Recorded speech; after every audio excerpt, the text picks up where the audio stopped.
وعلیکم السلام ورحمۃ اللہ وبرکاتہ۔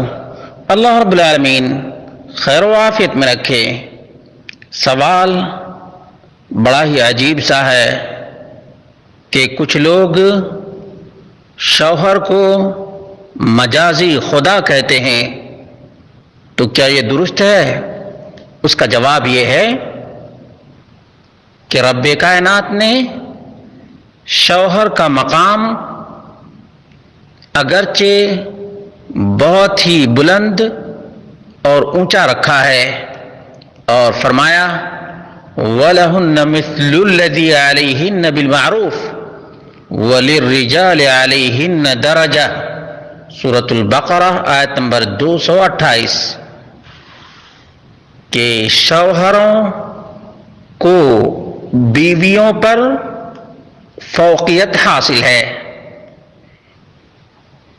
اور اسی طرح سے اللہ رب العالمین نے سورۃ النساء کی آیت نمبر 34 میں بیان فرمایا الرجال قوامون علی النساء، مرد عورتوں پر قوام ہیں۔ ان دونوں آیتوں سے معلوم ہوا کہ بیویوں کو اپنے شوہروں کی خدمت بجا لانی چاہیے، کیونکہ اللہ رب العالمین نے قوام قرار دیا ہے، اور قوام کا مطلب یہ ہے کہ اس کی اطاعت اور فرما برداری کی جائے۔ خلاصہ کے طور پر یہ ہے کہ مرد کا مقام بیوی پر ایک درجہ اونچا ہے، تو اس کا تقاضا یہ ہے کہ شوہر کی فضیلت ہے، اور یہ کہ شوہر کی خدمت اوجب ہے، دیگر کے بنسبت سب سے بڑا حق شوہر کا ہے۔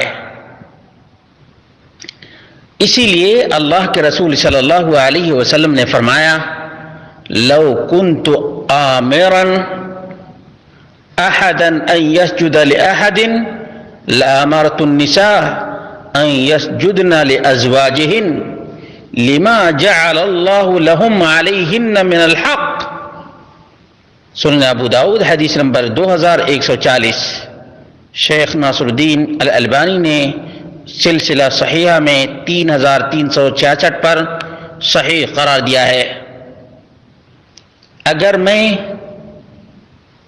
کسی کو کسی کے لیے سجدہ کرنے کا حکم دیتا تو عورتوں کو حکم دیتا کہ وہ اپنے شوہروں کا سجدہ کریں۔ جو مقام اور مرتبہ اللہ رب العالمین نے شوہروں کا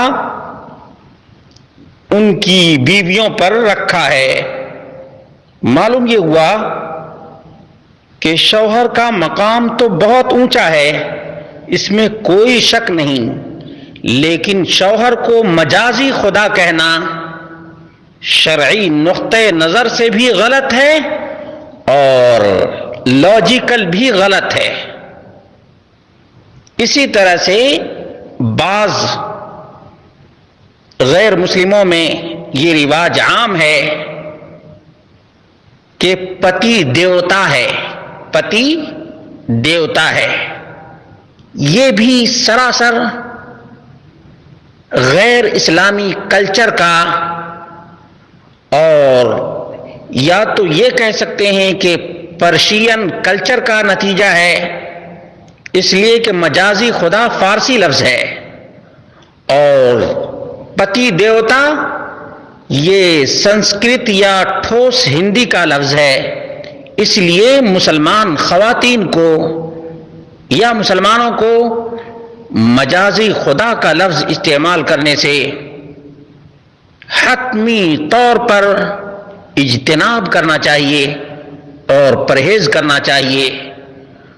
اللہ رب العالمین کے مقام پر کسی کو بھی نہیں رکھا جا سکتا ہے۔ اللہ رب العالمین سمجھ عطا فرمائے، چاہے حقیقی یا مجازی، اللہ رب العالمین کا کوئی شریک نہیں ہے۔